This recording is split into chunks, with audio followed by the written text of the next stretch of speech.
Thirsty on the east side of town? Well, head to a WNST favored King Discount Liquors on Pulaski Highway, just inside the Beltway. They have it all. I'm Johnny Bev down at King Liquors. Come and see me for all your needs in wine, spirits, and beer.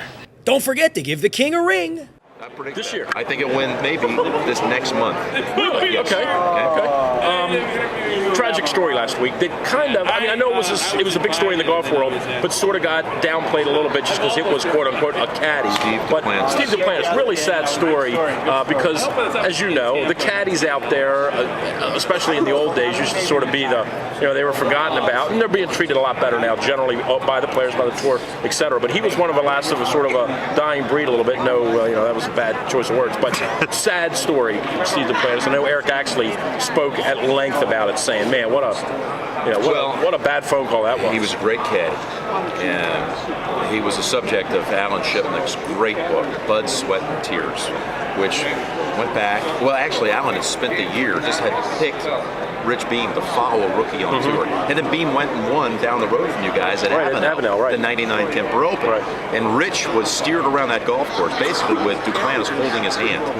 He would like step out of frame. He would like put these thoughts into Beam's brain before he would hit a putt or hit a shot, and it was one of the great caddy performances I'll ever see. Just so happened last week, beautiful setting, Torrey Pines up the coast. The next town up is Del Mar.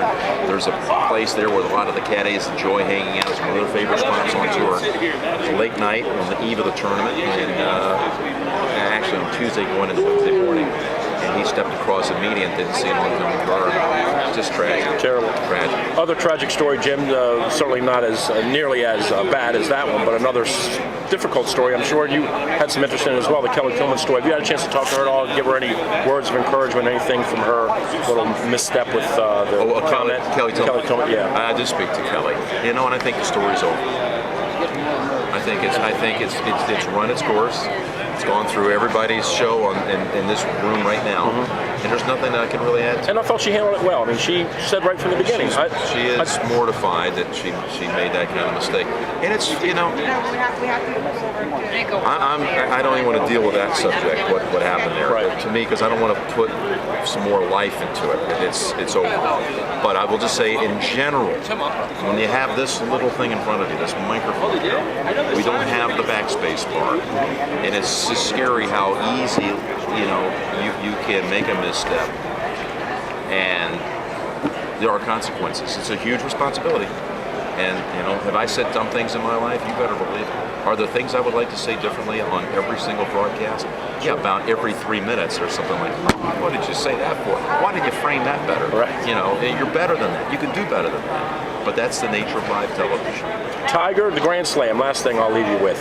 How cool would that be for you to be calling it this year? Well, we get the last leg. We get the PGA, bookends. right? You got the Masters and the PGA. That's why I brought it up. And Nick Faldo, my partner, declared last week on the air that he's going to win it. Wow. Yeah, the first thing he said, he's going to win the Grand Slam. Okay.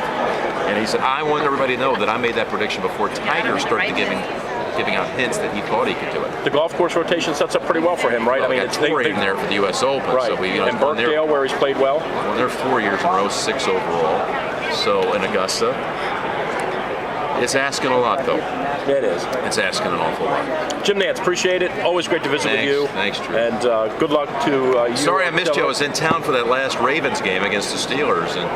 Yeah, well, I was there actually that night. It was a little bitter, a little rainy. Yeah, it was a nasty day. We were a little disinterested by that. First time I've done a game there at that stadium. It's tremendous. Really? I didn't know that. No, my 4 years now of doing the games with Sims. First time. Not had a game at Baltimore. We had Baltimore on the road 3 or 4 times. Okay. But I'd never had them there. Great. And I love it. I hope there are more trips to come. Appreciate it. Thank you so much. much. Jim Nantz, thank you very much. CBS Sports. We'll be back. Don't go anywhere, live from Radio Row in Phoenix. Jim, thank you, buddy. Appreciate it.